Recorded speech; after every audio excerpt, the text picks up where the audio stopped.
Would you look at this incredible design? In this video, I'm going to show you 6 ways to slow down trace using organic ingredients, including the recipe I used to complete this incredible soap. Good day, awesome people. My name is Natasha. Let me show you some methods to slow down trace in your soap. Sugar into our lye water solution. And we're doing that for 2 reasons. Number 1, because sugar helps to slow down trace. The second reason, we want to increase our bubbles in our cold processed soap, and sugar feeds the bubbles.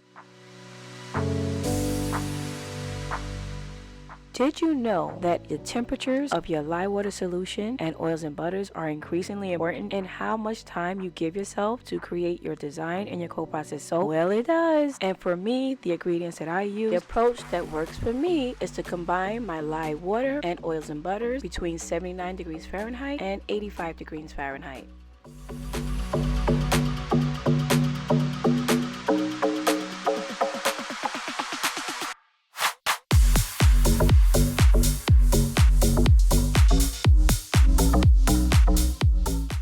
The third method I use to slow down trace is to use a fragrance oil that's well behaved and slow moving. You don't want anything that's going to speed up or accelerate your cold processed soap batter. If you're not sure how to tell if your fragrance oil is fast moving or not, go to the website where you bought your fragrance oil and you're going to look for acceleration notes or behavior and soap batter notes, and it will tell you whether or not your fragrance oil behaves well in cold processed soap.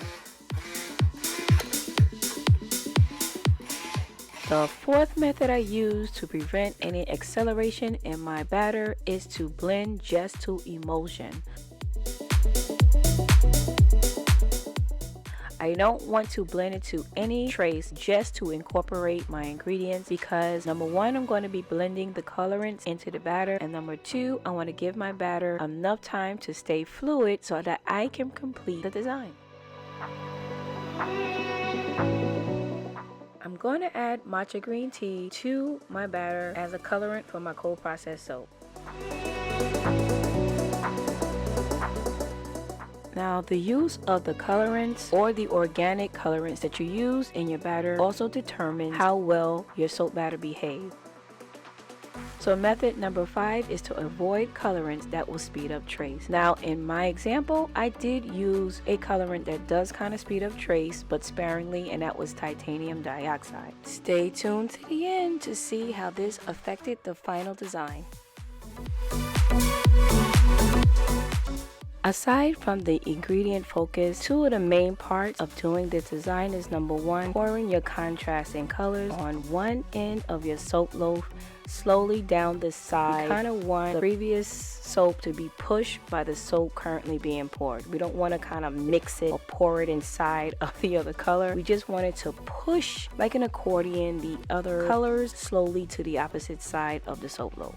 You guys, can I just tell you, my voice is still not back 100%. If you watch my spoon plot video, my voice was tore up. I could barely even talk. I can barely even talk now. Tell me if this happened to you. I had to go to Jamaica on some personal business, and here's what happened. I got to the airport, it was cold. I got on the flight, it was cold. I got to the tropical island of Jamaica, it was cold. Came back to the airport, it was cold. I got back on the plane, cold. Had on a sweater and hoodie at the airport in Jamaica. Now my throat hurts.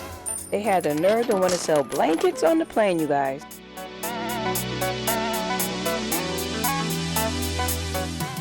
Part 2 of this design is to take a rod or a stick, create a circular or S motion going up and down your soap loaf. You can do any design, like it could be a zigzag. It doesn't necessarily have to be like this S motion or the zigzag motion. This is what I chose to do to get the desired design that I got. Notice how fluid my batter is. That glass rod is moving smoothly throughout the soap, and look how fluid it is. It's almost going to spill out of the loaf. That's exactly what you want to create your design.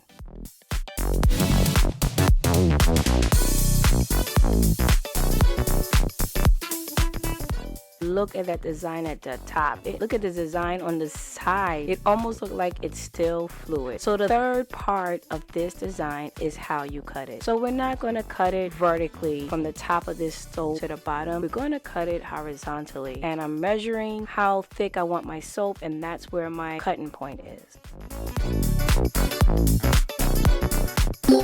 Are you guys ready for the soap cut? All right, now hold on to your matcha green tea smoothies.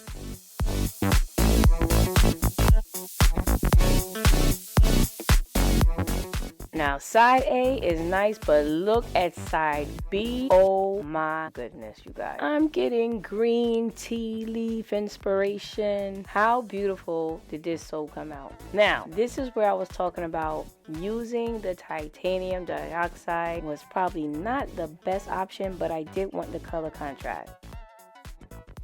The titanium dioxide thickens quicker than the other colors. This is why you see the blocks of white. Stick around. I will bevel and clean up the soap, and you will see the designs are still beautiful.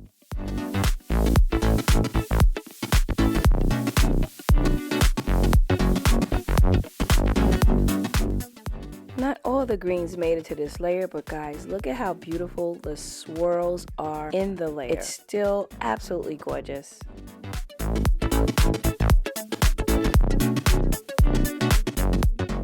Now there is one more method that I did not mention that helps you to prevent your soap batter from coming to a thick or medium or light trace. It keeps it very fluid, and that method is picking your oils and butters for your soap recipe.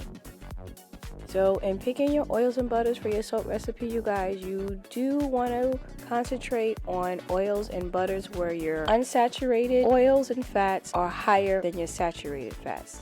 Since your saturated fats have a tendency to come to a solid state quicker, it will quicken up the trace in your soap batter. So you want to focus on your olive oils and your avocado oils and things like that help to keep your soap batter fluid.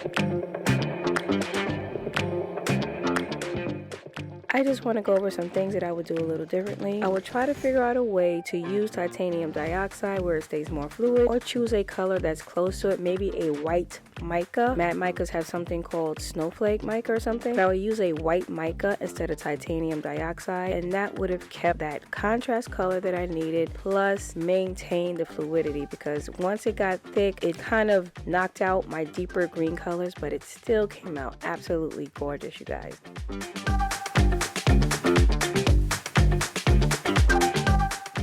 Clean up on aisle 7, please. Clean up on aisle 7. We got some green matcha tea, hemp seed, cold processed soap that we need to clean up and get all jazzed up. Please hurry. It's time to clean up our soap, and I don't know what to tell you guys. Look at how gorgeous that looks. Just from beveling the edges. You guys, this soap came out phenomenal.